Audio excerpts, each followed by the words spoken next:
izan zailako hor, eta gero musikari ederra zara, baina askoz gehiago pertsona eder bat zara. Eskerrik asko Mitxo, haupa! Dantza taldean oso persona aktiba izan da, dagoenetik eta lagun ona eta maitagarria. Oso sorpresa handia izan da bideotxo hau, eta esango diot, grabatu behar nizkion gauza horiek, seguraski Spotify-en entzuteko izango duela. Eskatu zizkedan, soldaduzkan zegoenean, ez dakit dantza batzuk, ez dakit horren saiatzeko izango ziren, edo horren.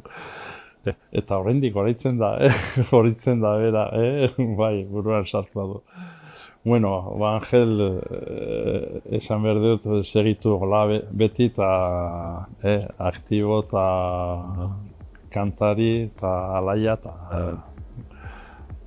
eta urte askotako lagunak, betirako lagunak izateko. Mira estu, ezagutzen ez duzuna, maitatu txikitasuna, ametsak eskuz ikutu. Bizkaiko merkataritza, oso profesionala, asko daki aholkuak ematen dizkizu eta badaki zer behar duzun. Proaktiboa, berritzailea, produktu eta zerbitzu berriak eskaintzen ditu. Eta oso gertukoa, zugandik gertu urrats batera eta klik bakarrera. Bizkaiko merkataritza, oso Bizkaiko Foru Aldundia, Bizkaia denontzat.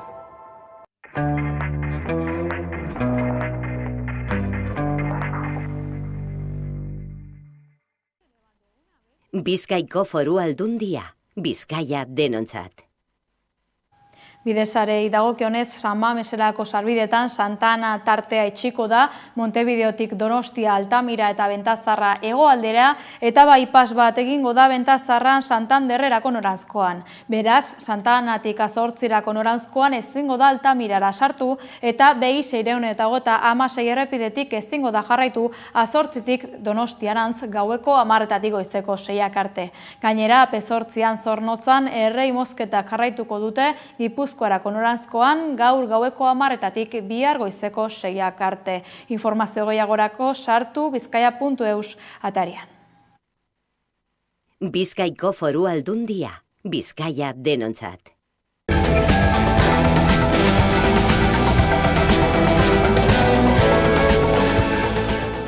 Palestinatik Euskal Herrira etorritako Espainiar-Palestinar nazionalitatea duten 5 familia abenduaren 31-tik aurrera etxebizitzarik gabe geratuko direla salatu du Etxebizitza Sindikatuak. Gobernu espainolak finantzatutako programa batekin etorri ziren, baina utzi beharko dutela esan diete. Familien eskaerak argiak direla esan dute, asilo eskaeraren ebazpena ahalik eta gehien bizkortzea eta kalitatezko eta behin betiko etxebizitza alternatiba bermatzea.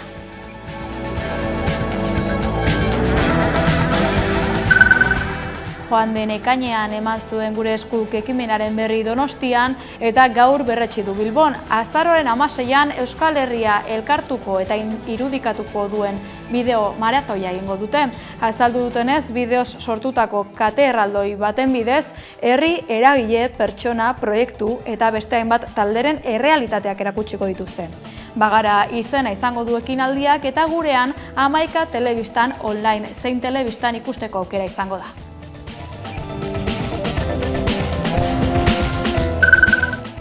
Italiak Mediterraneotik heldutako migratzaileentzako zentroak eraiki ditu Albanian eta gaur goizean iritsi dira bertara lehendabiziko 16 migranteak, 10 Bangladestar eta 6 Egiptoar guztiak gizonak. Zentro horiek migratzaileak identifikatzeko eta kontrolatzeko balio dute eta handik kudeatuko dituzte migratzaileen asilo eskaerak Italiako gobernuaren arabera. Ezezkoa bada, euren herrialdera itzuliko dituzte. Mediterraneo erdialdean atzeman zituzten 16ak Libiatik aldegin eta Italiara iristeko ahaleginetan zeudela.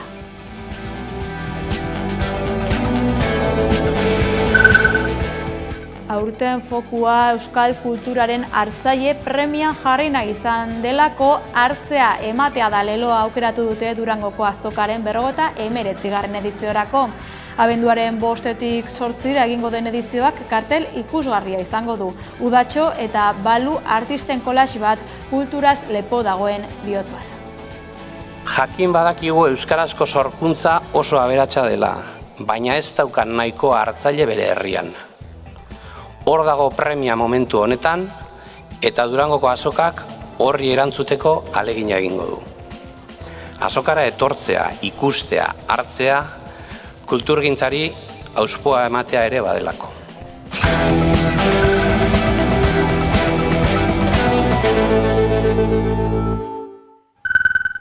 Gabon guztioi, joan den urteko azaroan iritsi ziren Espainiara Palestinako 26 familia Gazako gerratik ihesi eta autonomia erkidego batzuen artean banatu zituzten. Palestinako eta Espainiako nazionalitate bikoitza duten familia horietako 5 harrera 10 adingabe barne kudeatu zuen Eusko Jaurlaritzak eta urtebete daramate Gasteizen bizitzen. Denbora honetan guztian Madrileko ostatua eta mantenua ordaindu die harrera programaren bitartez, baina abenduaren 31an Espainiako gobernuak laguntza hori eten egingo die eta oso zaila izango dute hemen bizitzen jarraitzea. Euskal Herriko etxebizitza sindikatuak eta kontseilu sozialistak gaur egin dute salaketa Gasteizen. Eta lehen gauza esan nahi duguna da, pozik gaudela eskaintzak izan duen harrerarekin. 2023ko azaroan, Israelek gauzatutako Gazako genozidioaren hasieraren ondoren, Espainiako gobernuak Espainiar nazionalitatea zuten 129 pertsona aberriratu zituen. Hauetako 26 Gasteizen amaitu zuten 5 familiatan bilduta. Aberriratzea eta urtebete ondoren larrialdi programaren amaiera iritsi da eta Euskal Herriko Kontseilu Sozialistak eta Etxebizitza Sindikatu Sozialistak salatu dutenez, Espainiako gobernuak ez die oraindik behin betiko etxebizitza alternatibarik bermatu. Horretaz gain, taldeek salatu dutenez, ostatu eta hoteletan egon dira baldintza eskasetan eta gainera hainbat alditan behartutako leku aldatzeak pairatu behar izan dituzte.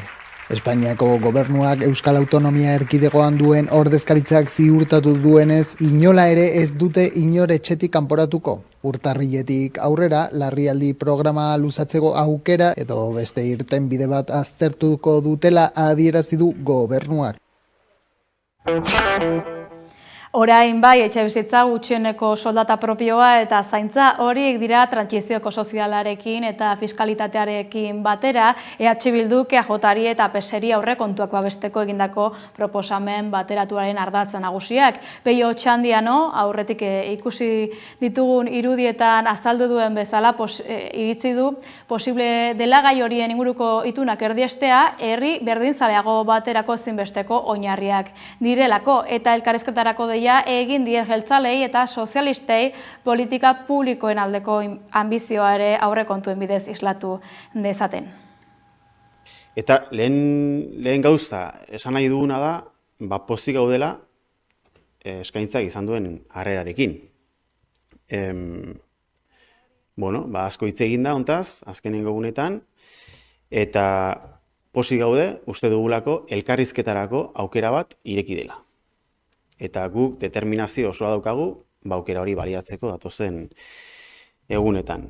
Zentzu hortan, bilera eskaera bat egin diegu, bai EAJari eta bai PSeri, eta uste dugu datozen egunetan bilera horiek egingo direla, eta ondorioz elkarrizketa saio bati emango zaiola hasiera. 2025ko aurrekontuak eztabaidatu eta kasuan negoziatzeko aukera ireki dezakeen elkarrizketa saio bat hasiko dugula datozen egunetan. Memoria gaiei helduz, Egiari Zor Arantzadi eta Lasa eta Zabalaren senitartekoek besteak beste Donostiako Lakumbre jauregia Espainiako estatuak sortutako biktimen memoria eta erreparazio toki bihurtzeko proposamena helarazi duten. Bertan izan zituen baituta Galek Josean Lasa eta Josi Zabala 1983ko urrian erail aurretik. Donostiako Lakumbre jauregia talde parapolizialek eta estatuko segurtasun indarrek Euskal Herrian egindako giza eskubideen urraketa larriei buruzko memorialeku bihurtzeko proposamen bateratu bat plazaratu dute talde memorialistek.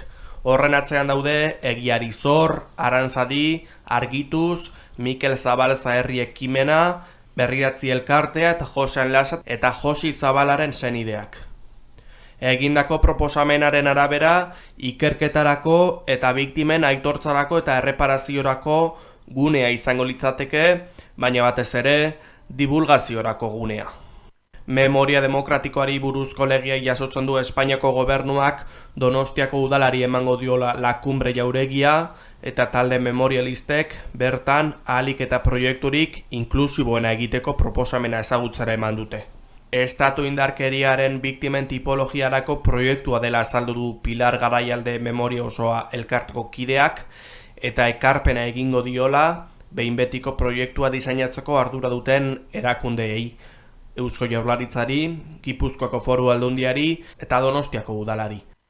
Donostiako udalak eta Eusko Jaurlaritzak jada igorri diote Espainiako gobernuko memoria demokratikorako estatu idazkaritzari eraikin hori memoria demokratikorako gune bihurtzeko euren proposamenaren zirriborroa eta hartan besteak beste, Lasa eta Zabala auzia gogoratzeko espazio bat sortzea jaso dute, izan ere bertan torturatu zituzten, Baionan baitu ostean, eta Alakanten hil aurretik. Lakumbrerako proposatutako proiektuaren ibilbidearen helburu nagusia memoriarako, aitortzarako, emoziorako, bizikidetzarako, hezkuntzarako eta gogoetarako gunea sortzea dela azaldu du Mikel Zabal Zaherri ekimeneko kideak.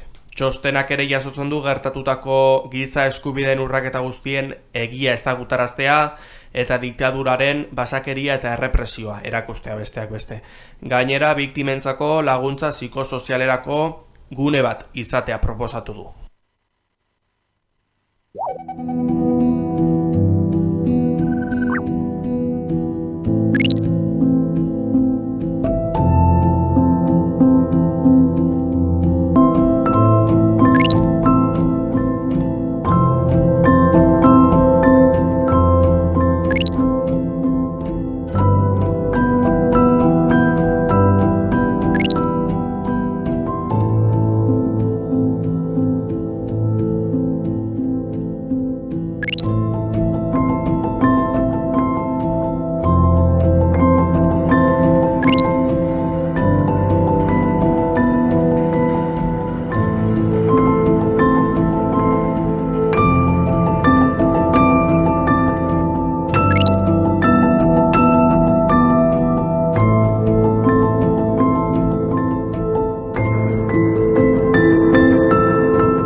Erorien monumentuaren eraistaren aldeko plataformak agerraldea egin du gaur Iruñeko udalean, bertan izan da Irune Rejano.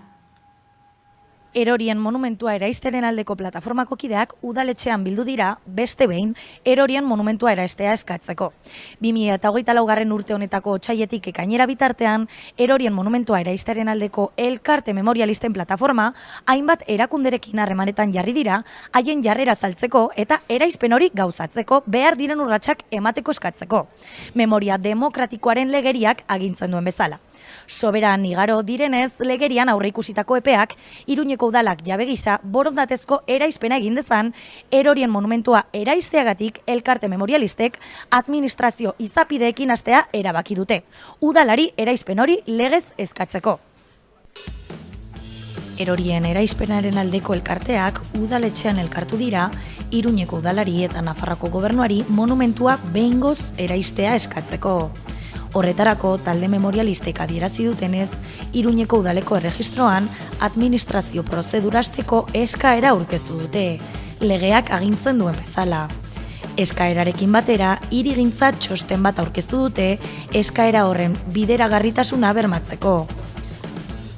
Kongresuak 2022ko urrian memoria demokratikoari buruzko legea argitaratu zuenetik 2 urte igaro dira.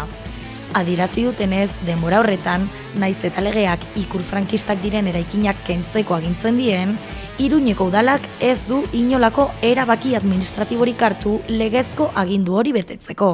Eta legeak eskatzen du. Legeak oso garbi eta garbi esaten du monumentu frankistak desagertu behar dira berehala. Ja, epea pasatu zen, ja, egin zuten lege de memoria demokratika eta ematen zuten epe bat, urte bat, desagertzeko monumentu frankista. Gaineratu dutenez, Nafarroako sinboloi buruzko foru legeak dioenez, ikur frankistak urtebeteko epean kendu behar dira, eta hau ere ez dute bete. Hilabete hauetan politikoekin bilera ezberdinak izan dituzte, haien atxekabea, tristura eta ulertezintasuna helaraziz. Eskatzen dugu, valentia eta hori, konsensoa dago, konsensoa bere garaina egin zuten konsensoa Partido Demokratiko artean egiteko legea, eta ez da beharrezkoa beste konsensua, edakigu zein konsensua eskatzen dute orain. Horregatik, lehenbailen legea bete dezatela eta honekin monumentua eraistea eskatu dute. Ipar Euskal Herriari dagokionez 10 eta 15 hilabete arteko kartzela eskaerak egin dituzte Baionako Justizia Jauregian epaitzen ari diren Lapurdiko 5 gazterentzat. 3 ekintzetan parte hartu izana egozten diete tartean 2022an Donibane Loizunen U14 kolektiboak antolatutako manifestazio batean higiezin agentziaren aurka pinturaz beteriko arrauzakota izana. Epaia urtarriaren 14an emango du aditzera auzitegiak.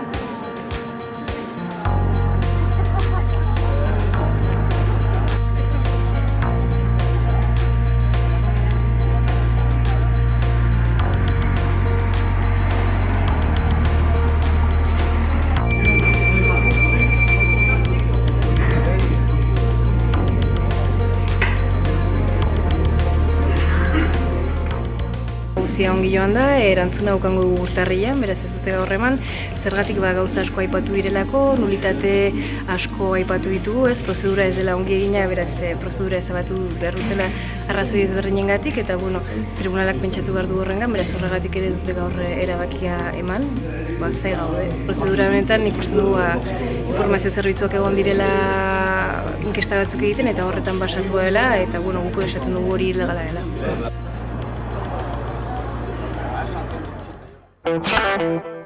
Ikus-entzunezko maratoia antolatu du gure esku herri bat bagarela erakusteko. Azaroaren 16an 12 orduz jarraian herri gisa garena agerian uztea xede duten bideoak emitituko dituzte. Besteak beste gurean 11 telebistan bagara ekimena presentziala ere izango da Bilbon, Donostian, Gasteizen eta Iruñean ekitaldiak antolatu baitituzte.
Zuzeneko batean gure herriaren ezaugarriak eta errealitateak erakutsiko ditugu. Herri bat bagarela erakutsiko dugu, eta horregatik ekimen honi bagara izena jarri diogu. Online zuzenekoan bizipen eta proiektu ezberdinak ikusteko aukera izango dugu. Gure eskuko kanalean zein 11 telebistan izango da ikusgai. Eusko Jaurlaritzak elebide hizkuntza eskubideak bermatzeko zerbitzuaren azken txostena ezagutarazi zuen atzo. 2023an 222 intzidentzia registratu zituen erakunde honek dokumentuaren arabera. Eusko Jaurlaritzako Gobernu Kontseiluak hizkuntza eskubideak bermatzeko zerbitzuaren 2023ko txostena onartu du elebide izenaz ezaguna dena. Eusko Jaurlaritzak 2007an martxan jarritako zerbitzua da elebide, eta helburua da hala eskatzen duten herritarrei hizkuntza eskubideak babesten laguntzea.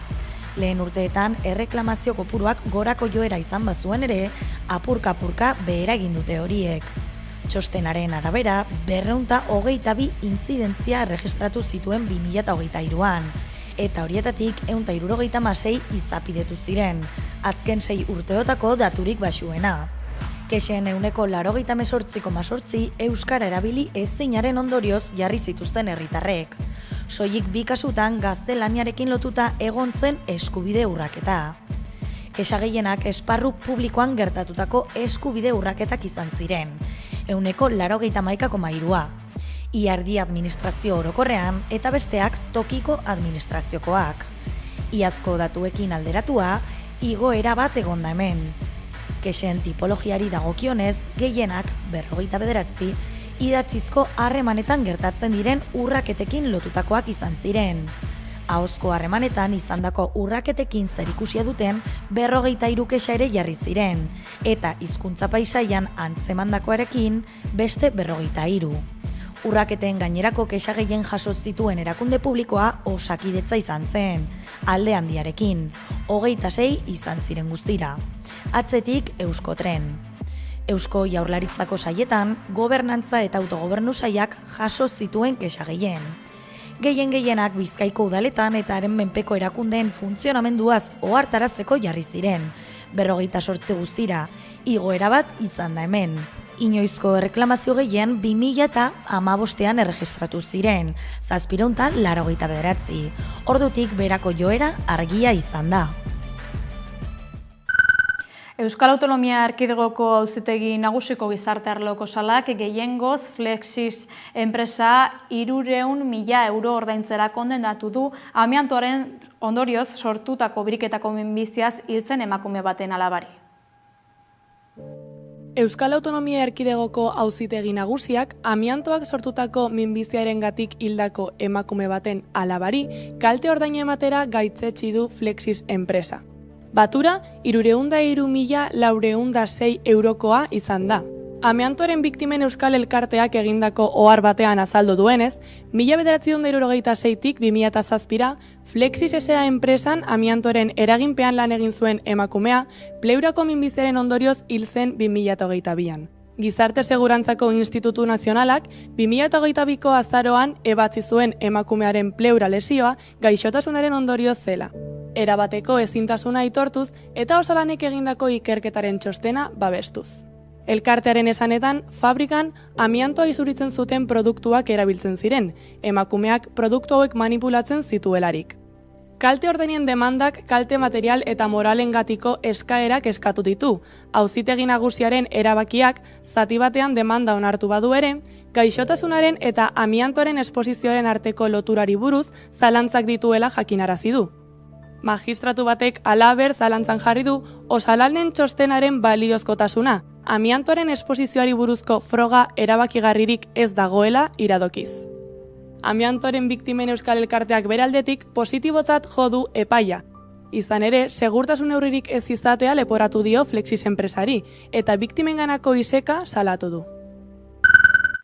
Busturialdea osatzen duten herri gehienetako udal ordezkariek Guggenheim Urdaibai makroproiektuaren aurka daudela plazaratu dute. EH Bildu, Guzan, Aharmendu eta Muru eta Independente taldeetako hainbat alkat eta zinegotzi muruetan elkarretaratu ziren atzo proiektu honen ez forma eta ez muinarekin bat ez datozela aldarrikatzeko. Urdaibai biosferako erreserba dela gogorarazi zuten eta eraiki nahi den museoak ekarriko lukeen turistifikazioak ere kalte ekologiko eta sozioekonomikoak sortuko lituzkeela.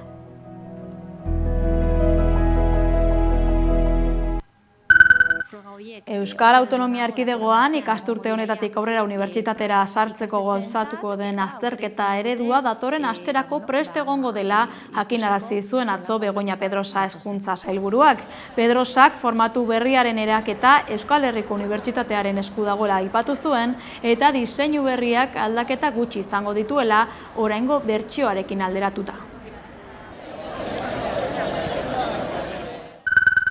Arantzazu Labek demokraziaren berrikuntzarako jardunaldiak antolatu ditu lehendabizikoz. Ekimena Oñatin eta Bilbon jorratu dute eta bertan sistema demokratikoaren diseinua eta berritzea aztertzen ari dira.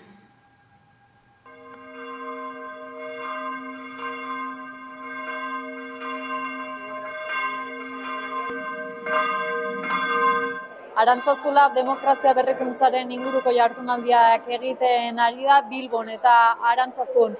Bertan, demokraziaren diseinua eta berrikuntza aztertzen ari dira besteak beste.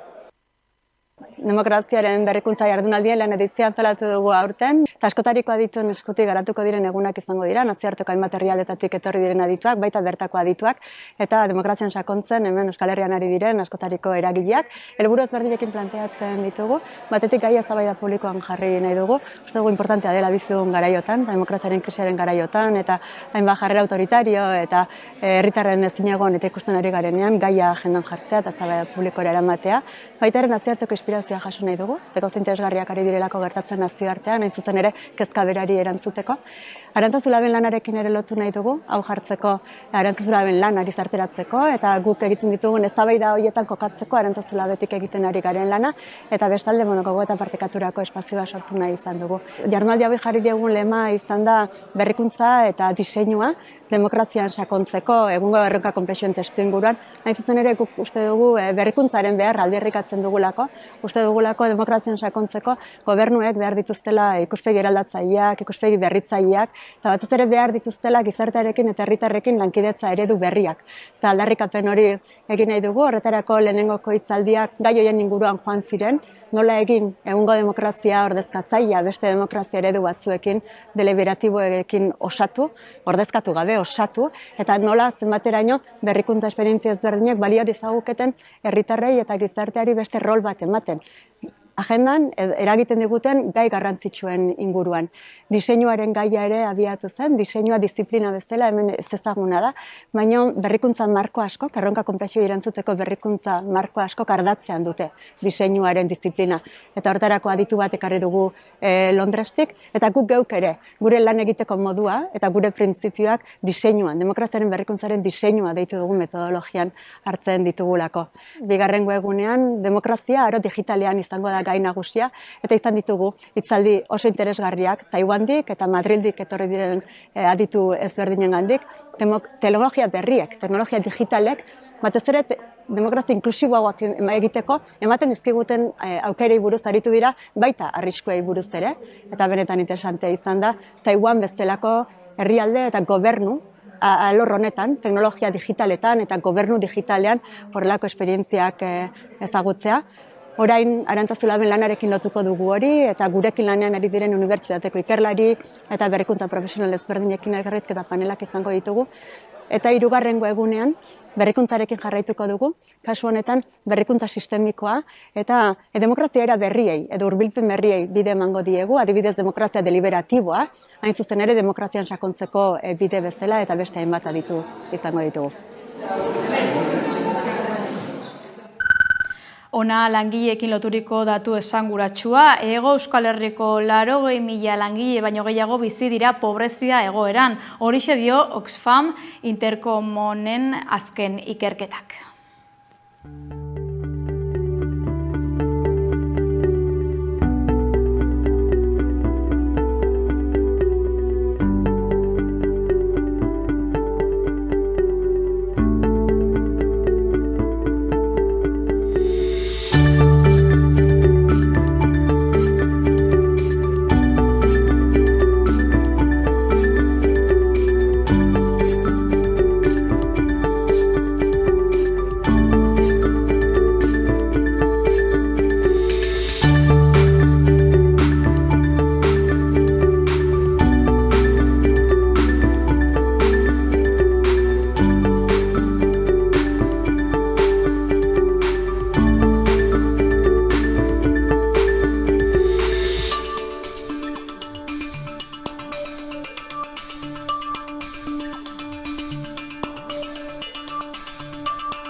Ekonomiari dagokionez, Euskal Autonomia Erkidegoko 3 foru ogasunek 18.300 milioi euro bilduko dituzte aurten aurreikusitakoa baino 700 milioi gutxiago mutualistei bueltatutako dirua dela eta Finantzen Euskal Kontseilua atzo arratsaldean elkartu zen egoera aztertzeko eta bileran izan ziren aldundietako, jaurlaritzetako eta udeleko hainbat ordezkari. Hala ere, erakundetako arduradunek herritarren beharrak eta zerbitzuak ziurtatzeko haina baliabide izatea aurreikusi dute.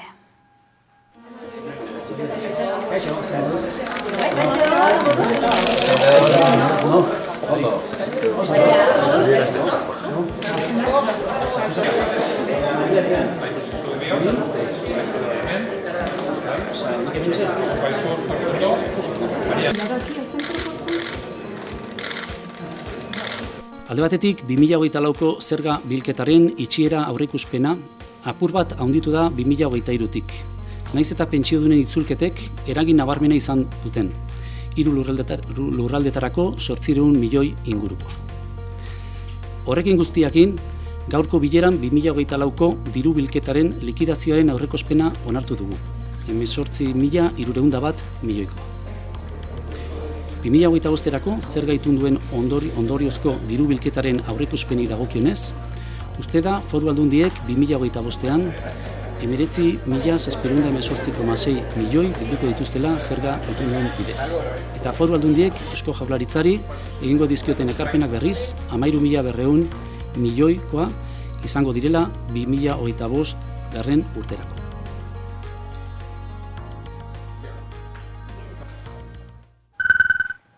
Eusko Jaurlaritzak martxan jarri du itunpeko ikastetxetako irakasleen soldatak sare publikoko langileenarekin parekatzea lortzeko prozesua. Begoña Pedrosa Hezkuntza Sailburuak atzo adierazitakoaren arabera, plana 2027an amaitza aurreikusi dute eta berau abian jartzeko 67 milioi euro bideratuko dituztela jakinarazi zuen. Familiek ordaintzen dituzten kuoten igoerak ekiditeko eta itunpeko ikastetxeko langileen eta ikastetxe publikoen soldatak parekatzeko helburuarekin, Eusko Jaurlaritzak sindikatuek urteak eskatzen daramatzaten prozesua hasiko duela plazaratu du. Parekatze prozesua hasteko 67 milioi euro erabiliko direla esan du Begoña Pedrosa Hezkuntza Sailburuak. Prozesua 2027an bukatzeko helburua daukatela jakinarazi du ere bai. Sailburuak adierazi duenez, ikastetxe publikoei ere eragingo die erabaki honek. Beste ideia bat azpimarratu nahiko nukeena da, Euskal Hezkuntza Zerbitzu Publikoa eskainiko duten ikastetxeei, honek ere ekarriko dizkiela bete behar gehigarri batzuk. Besteak beste, gardentasunari dagokionean edo adibidez, pertsonalaren sarbidean edo pertsonalaren harrera hori, ikastetxetan egiten den harrera hori, horri dagokionean. Labek bere aldetik, itunpeko ikastetxeetako aurrekontu moldak eta onartzea, sindikatuak bultzaturiko langileon borrokari eta hizkuntza legearen testu inguruan adostu zuen lan akordioari esker datorrela azpimarratu du. Gogora ekarriz, 2024ko otsailaren 5ean, lan hitzarmena berritzeko borrokan, 14 greba egun egin ondoren, greba bukaerako akordioan, itunpeko ikastetxeetako langileen 16ko soldataren igoera lortu zutela. Aipaturiko erabakiak sortu du bestelako erreakziorik, kasurako ikastolen elkartearena. Urrats bat iruditu zaie norabide honean, baina nabarmendu dute parekatzea ez dela langile guztientzat izango.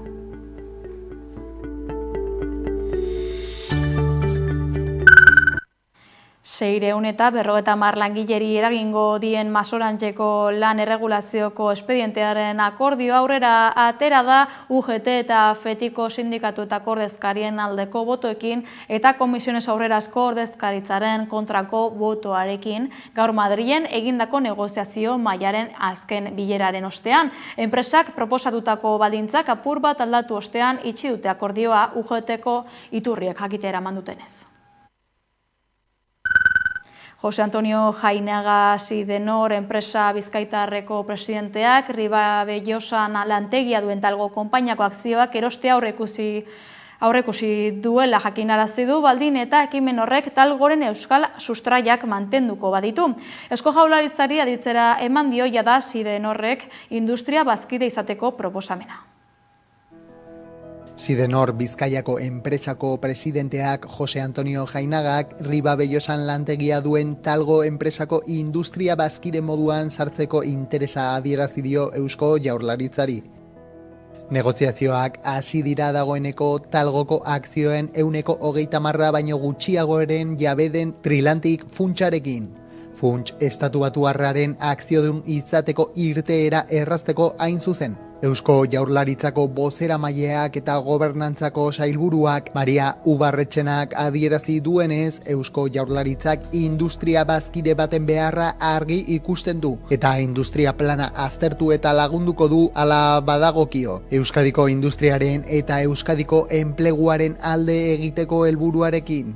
Magyar Bagon talde Hungariarren eskaintza blokeatu zuen udan Espainiako gobernuak.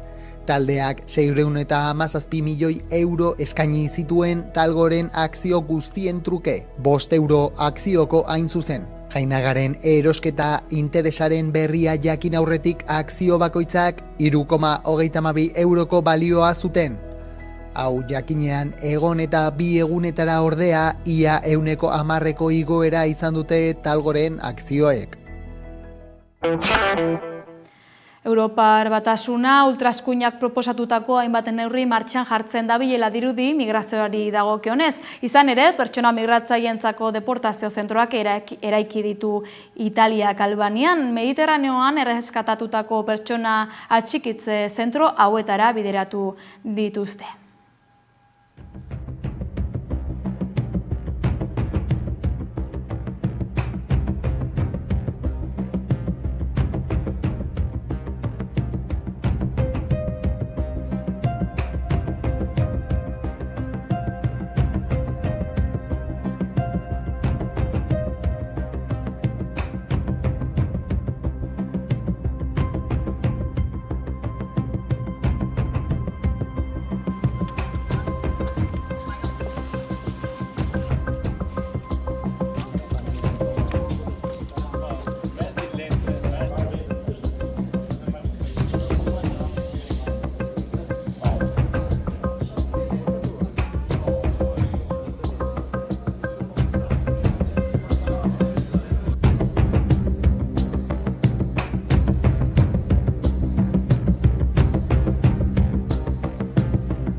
Nazioartetik Euskal Herrira bueltan Durangoko azokako aurtengo edizioak badaukaia da kartela. Adi. Aurtengo Durangoko azokak badauzka kartela eta leloa. Asteazken honetan eman dituzte ezagutzera Landakon egindako agerraldian. Hartzea ematea da aurtengo leloa eta euskal kulturaren hartzaile premiari erantzuteko ahalegina egingo du aurten Durangoko azokak. Jakin badakigu euskarazko sorkuntza oso aberatsa dela, baina ez daukan nahiko hartzaile bere herrian. Hor dago premia momentu honetan, eta Durangoko azokak horri erantzuteko ahalegina egingo du. Azokara etortzea, ikustea, hartzea, kulturgintzari auspoa ematea ere badelako. Gerediaga elkarteak euskarazko sorkuntzari bultzada ematen jarraituko duela esan du Nerea Mujika elkarteko presidenteak. Azokaren sortzaile eta bultzatzaile guztiei eskerrak eman dizkie, eta aipame berezia egina izan dio Jon Irazabal azokaren zuzendari izandakoari. Eta gaur, bereziki, Jon Irazabal Agirre aipatu nahi dut. 30 urtean azokaren zuzendari izandakoa. Ondare itzela utzi digu. Aurtengo azokan gogoan izango dugu, zelan ez, Jon.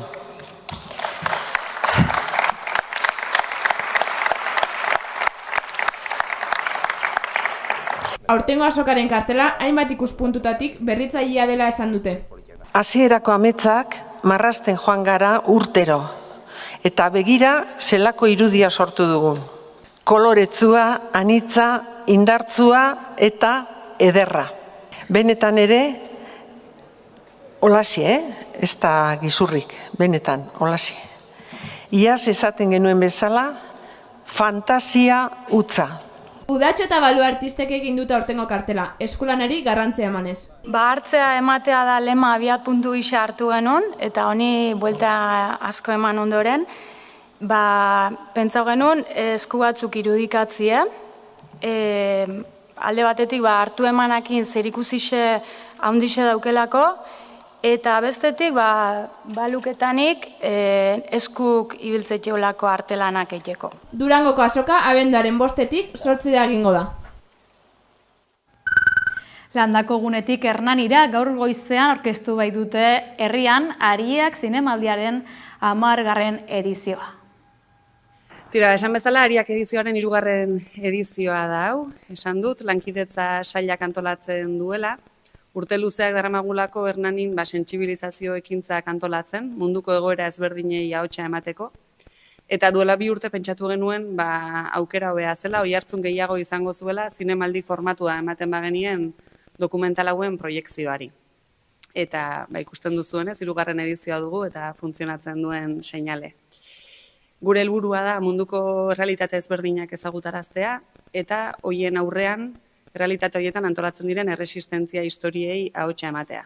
Bai Euskal Herrikoi eta baita mundu mailakoei ere. Helburua delako azken finean erakustea nola oso borroka ezberdinak izan da ere badauden elkarlotzen dituzten ariak. Kirolean Daniel Elezkano agur esan dio pilotari.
Piztu leloari atxikita ospatuko da urtengo Nafarroa oinez jaia Zangozan. Hilaren 20an izango da eta 3,5 kilometroko ibilbide bat antolatu dute. Jaiaren berri emateko pantailaren beste aldean dugu Nagore Oria Teietxea, Zangozako ikastolako zuzendari pedagogikoa. Kaixo, Nagore? Kaixo, zer moduz? Kaixo, gure aldetik ondo behintzat, zer moduz betezu, konta iguzu, nola jaso zenuten berria eta Zangoza ikastolan eta nola zaudete zuek? Guretzako ore bat izan zen, ez? Nafarro oineza antolatzeko ardura hori izatea, ilusio sartu genuen gogoz eta ustut gainera arduraz bete dugula aurtengo urte hau. Momentu hauetan daukagu ilusioa piztuta, gogoak piztuta, eta lan gabiltza azkeneko xietasun guzti horiek mimoz eta maitasunez zaintzen. Igande honetan izango da egun handia, eta aipatu bezala denbora bat daramatzazue lanean aurretik, nolakoa izan da antolakuntza lana? Errez esaten den arren urte eta erdi daramagu, batzordetan lan, egia da oso pozik gaudela, uste dugulako gure hezkuntza komunitateak oso ongi erantzun duela eta oso harro gaude, ez? Izan ere ikastola xumea gara eta ia langile guztiak eta familia guztiak batzordetan lanean ibili dira urte terdi honetan eta Zangotzako ikastolako gizatalde hortaz oso harro gaude. Eta indarturik zeren esperientzia honek ikastola bezala kohesionatu eta indartu egin gaituelako. Ikastola aurkeztu guzu, Zangoza ikastola ezagutzen ez dugunontzat, hori, esan ezala aurkeztu. Zangotzako ikastola Nafarroko ekialdean, hemen orain dela 26 urte familia zoragarri eta ausart batzuk pausua eman zuten, seme-alabentzako kalitatezko hezkuntza eta euskaldun baten aldeko apustu egin zutelako, eta hemen jarraitzen dugu. Bi eraikin ditugu, HH-ko eraikina eta LH eta DBH-ko eraikina, eta hementxe jarraitzen dugu apustu hori buruan daukagula, ze Nafarroinez hartu genunean argi geneukan, garrantzitsua zela nondik gendozen eta noragoa zen hori azaltzea, ez? Hasiera-hasieratik euskararen alde egin duzu, ezta? Bai, gure helburua argia zen, ez? Familia horiek egin zuten bezala guk ere euskararen aldeko apustua egiten dugu, helburua beti buruan izaten dugu, egunerokotasunean, euskara delako hemen ardazten duen, proiektu ardazten duena, ez? Eta gainera, ikastolak nik uste dut hori eskaintzen diola zangotzaldeari esan detzagun, ez? Azkenean euskaraz ikasteko aukera zangotzaldean ikastolak bermatzen duelako bakarrik. Lehen ere aipatu dituzu jaiari begira bolondresak, finean, horrelako ekitaldi edo jaialdi bat sortzea ez da, erreza izango, sare sozialetan jakinarazi zenuten bezala, batzorde askori esker gauzatuko duzue jaia, zenbat bolondrez eta batzorde izango dira zehazki?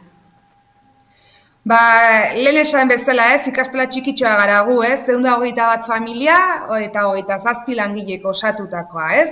Ibili gara 16 batzorde urte terdi hontan lanean, eta orain gutxi gora bera, pentsa ez, asteburua urriaren 19 eta 20ko asteburu hontarako aurrekoan galetu nuen eta esaten zidaten 820 pertsona, ez, elkartuko garela asteburu hau aurrera ateratzeko.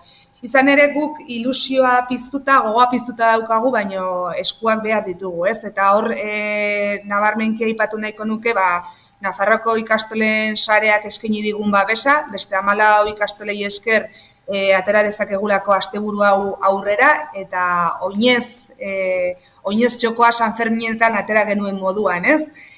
Oso eskertutak ere Euskal Herritik jaso dugun babes horrengatik, ze egia da gure gogo eta ilusioak piztuta ditugun arren, horrelako auzolan erraldoi bat aurrera ateratzeko babesa eta sarearen indarra beharrezkoa dugulako, ez? Auzolana izan da guretzako ere beste helburu bat, guk Zangotzako ikastolak bizirauteko gure identitatearekin bat datorren auzolana delako balioan jarri nahi izan duguna, ez? Uste dugu gizartean gutxinaka desagertzen ari denen zerbait dela eta horri lekua eman nahi diogulako, ez? Eta ikusgarria da auzolanean zenbait gauza sor daitezkeen gogoa eta indarra jartzen denean, ez? Azkenean bai eskuak eta bai bihotzak elkartuz sortzen den ekintza bat delako. Halaxe da bai, bolondrez edo auzolanean, kolektiboki 3,5 kilometroko ibilbidea antolatu duzu aurten, ez dela gutxi? Ez da gutxi, nik uste dut ibilbide polita osatu dugula, 3 gune izango ditugu. Ikastolako gune horri piztu jarri diogu, aurtengo leloa, indartxoa uste dut, eta horre egotea nahi genuelako. Bigarren guneari mintzatu eman diogu izena, izan ere festa honetan berriz ere ez, Euskarak bere lekua izan dezan, eta entzun dezagun Euskara Zangotzan beharrezkoa baita ez. Eta 3. hortan garrantzitsua den beste aditz bat ez, gozatu, hori nahi dugulako, ona etortzen diren euskaltzaleak eta ikastolazaleak goza dezatela gurekin eta etxera iristen direnean irribarre handi batekin gogoratu dezaten Zangotzako Nafarroineza. Piztu mintzatu eta gozatzeko aukera izango dugu orduan asteburuan. Esan bezala, hasieran ere esan diguzu aurrez, gitaraua adin guztietako herritarrei antolatu duzuela, konta iguzu pixkat gehiago. Bai, guk uste du genuen denei iristeko grina hori geneukala, ez? Orduan, pixkatola gainetik kontatuko dizuet, lehenengo piztugune horretan, ikastola inguruan kokatu dugun horretan, horre emango diogu pixkateki ekitaldiari hasiera, Nafarroinezen irekiera ekitaldia bertan egingo dugu, eta horri izango ditugu, mingaindantza ikuskizun bat berezia dela iruditzen zait, ez? Aldatetik duguna dantza taldea ongo da, 7ko handia brass bandekin, Eta bi bertsolarirekin batera, Bittori Elizal eta Sarai Roblesekin batera, ikuskizun bat egituratu dute, bai? Ze kontatzen dizu pixkat gehiago, horrez titan taldeak ere izango du bere unea, oinez txokoan San Fermitan gurekin egon ziren eta oso ongi funtzionatu zuen, eta bukara emango diogu pixkat larrain dantza batekin. Bigarren gunea begiratzen baldin badugu, mintzatu gune horretan, herri kirolak izango ditugu eta arratsalde partean ere kontzertu oso politak, ez? Ikasle hoiak tartean izango ditugularik, DJ Martzel, Ibilbedi, Anari eta Lumak taldeekin. Eta kozkortxeagoentzat edo, hirugarren gune horretan, goizean falkoneria ikuskizun nik uste dut, Nafarroinetz batean horren ohikoa ez den ikuskizuna, eta gustora ikusiko duguna, eta ondoren pailazioak egongo dira, Leiotikan taldearen kontzertua ere izango dugu, guretzako bereziki talde kutxuna dena, azkenean lankide bat taldekidea delako, eta taldea sortu denen momentutik zangotzako ikastolak ospatu dituen Nafarroinetz guztietan jo dutelako, eta bertan ere kaleko urdangak eta trikidantz. Eta ez dezagun ahaztu, ibilbidean zehar kale animazio pila egongo direla gaiteroak, txuntxuneroak, ekialde kantuz, txarangak, kriston festa giroa egongo da, eta gero nik uste dut zaintzen dugun gazte jende horren erronka, ez? Nola erronkalari horiek prest ikastola guztietatikan etorriko direnak, eta, lau froga ezberdin egingo dituztenak, eta saribanak eta hirugarren gune hortan ordubiak aldera izanean dena. Egitarau paroa antolatu duzu beraz, esan bezala kontzertuak, paiazoak, kale ikuskizunak, denetarik dugu, irudietan ere ikus dezakegu egitaraua, eta ezkerreko zatian ikus dezakegu bezala aurreko gunean ere antolatu duzu zertxo bait, ezta? Bai, ostiralean ere, larun batean ere aukera izango dugulako, guk oinez asteburua deitu diogu, Esan bezala ikastola txikia gara, baino kriston indarrarekin, eta asteburu osorako plana egin dugu. Beraz, gerturatu nahi duena, gerturatu dadila, aparkalekuak badauzkagulako, bai autokarabana, furgonetak eta kanpotik lo egitera etorri nahi duenentzat. Eta kontatuko dizuet, larun bat goizean, txistulariak eta gaiteroek emango diote pixkat egunari hasiera, txalaparta ere eukiko dugu, eta txalaparta ikasi nahi dutenentzat, tailer bat ere eskainiko dugu. Ondoren artisauen azoka egongo da ere bai, eta gero mantxangorri tailer bat etxeko txikienentzat, bai. Guretzako oso berezia izango den anaitasun bazkari bat ere izango dugu. Etorriko dilako Baionako Bernat Etxepareko lizeoko gazteak, badakigu energia izugarria duten gazteak direla, musika munduan asko ibiltzen direnak, eta egin duguna izan da, anaitasun bazkari bat bertako zangotzako ikasleekin, elkartu daitezen. Euskal Herriko saretze hori indartzeko asmoz, eta elkartzen gaituen euskaragatik, ez da? Euskarako presentzia izan dezan, gazte jendearen artean presentzia hori izan dezan, badakigu hango elektrotxarangarekin eta etorriko direla eta kriston giroa ekarriko digutela eta guk daukagun gogoarekin ere elkartuz oso momentu politia izango dela. Eta arratsalde partean ere badago mugan poprok Donostiko taldearen kontzertu bat eta etxeko txikiagoenentzat ere magia ikuskizunen bat ere izango dugu. Beraz, ikusten duzuenez, asteburu polita pasatzeko aukera. Alaxe da bai, ikusi dugu egitarauan, eta zuk azaldu bezala, denetarik izango duzu, eta, hortengo abestiari dagokionez, Amaia Aldanondo da abestiaren letraren egile, eta Eskabidea musika talde ezagunak ondo du kanta, nolako izan da abestiaren prozesua? Prozesua izan zen oso aberatsa, ez? Hasiera batean guk argi geneukan, letra edo nahi genuela ateratzea hemendik, ez? Hemengo euskaltzalen artetik, edo guraso ikasle hoiak, edo eta lehiaketa antzeko bat atera genuen, bai? Amaia gure aekako irakaslearena aukeratua izan zen, uste dut gure hildotik, letra ordan adierazten zuela, guk genituen helburu horiek.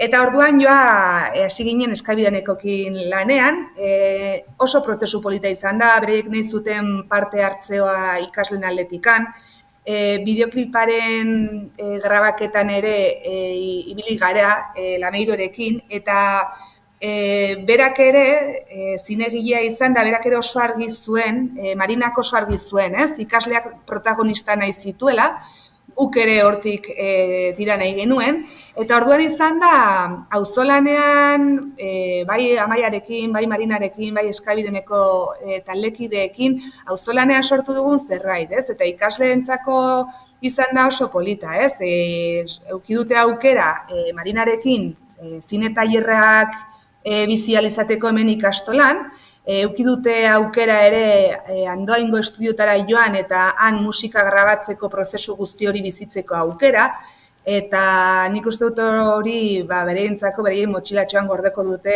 eta oroitzapenean gordeko duten zerbait dela.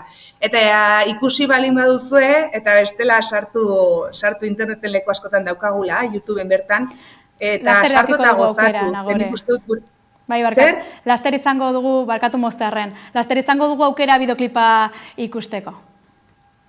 Hori da, gozatu zen ikustu transmititzen dugula urte oso hontan kontatu nahi izan duguna. Bai, azkenik, bada bestiaren xetasunak azaldu berri, konta iguzu, zer esango zeniek herritarrei? Herritarrei, etortzeko, etortzeko ona, ze urte terdi hontan lanean ibili gara, kontatu nahi izan dugulako, hemen gaudela oraindikan ere kalitatezko hezkuntza eta euskaldun baten alde, euskararen arnasgune izaten jarraitu nahi dugulako, eta piztu nahi ditugulako hainbat gauza, piztu nahi dugu herria, piztu nahi dugu euskararen aldeko herri hori, erabileran eragin alizateko, piztu nahi dugula ere auzolanarekin gauza ederrak eraiki alditugulako, eta herri hontan ikustut badauzkagula hainbat eta hainbat adibide, eta piztu nahi ditugula baliabideak, Zangotzako ikastolak bizirik jarraitu alizateko, beraz, hori kontatu nahi diot jendeari, piztu dezagun jendea eta etor zaiteztela ona eta zuen laguntza benetan eskertu egingo dugula. Nagore, euskaraz piztu mintzatu eta gozatuko duzuen jaiaren nondik norakoak jasota, agurtzea besterik ez zaigu falta, eskerrik asko, eta orain bai, piztu Zangoza bestearekin agurtuko gara.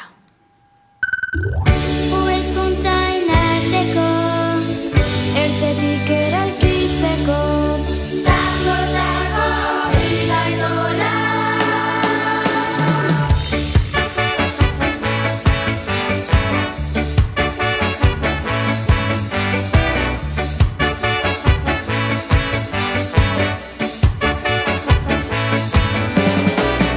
Ekialdetik badator lehen eguzki printza Bernatu da eguna euskaraz gure aurreneko izan belaunaldiak batuta hauze da gure mintza onatzango zaldeko eskriboarintza gure hizkuntza indartzeko ertzetik eraikitzeko Zangotzako ikastola sustatzeko gure txikiak handi egiteko gure hizkuntza indartzeko ertzetik eraikitzeko Zangotzako ikastola sustatzeko gure txikiak handi egiteko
Amaierara heldu gara, badakizu informazio gehiagorako sartu amaika.eus atarian edo kuskuxatu gure sare sozialak ongi izan eta bihar arte.